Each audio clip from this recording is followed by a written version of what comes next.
All of this, as we said at the very beginning, is based on the idea of creation. It's based on a created model, that there's a higher moral law, there's a higher lawgiver, right?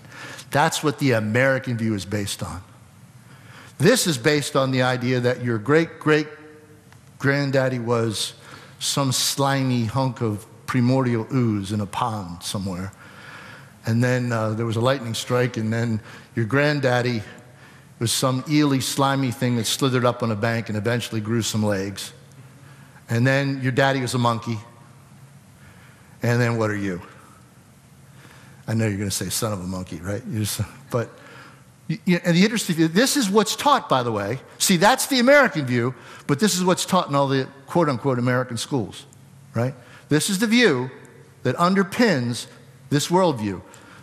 Creation underpins that American worldview. Evolution underpins this worldview. By the way, this idea is exactly what those kids who murdered the other kids at Columbine had in their writings. They could do it because they were bigger and stronger and they had the guns and whatever. This evolutionary mindset was, their name's Harris and Klebold. That's what was in their writings. That's what underpinned their murder of those kids at Columbine. This is what underpinned, this is a very racist, this is what underpinned Hitler's view.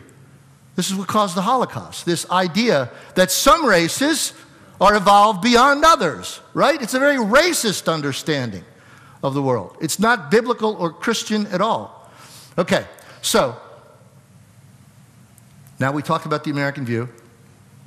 Now we talked about some distinctives between this American view and these other views. And as I wrap that part up, let me just suggest that all the documents of our founding, all the documents of the founding of America reflect this view. All the correspondence of our founders. This was the backdrop, the grid behind the culture in our founders' day. But is it in play now? Where do we live now?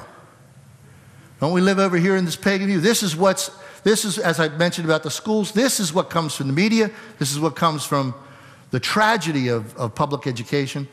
This is what comes, this is what we're fed now. That the state, instead of obeying God, plays God.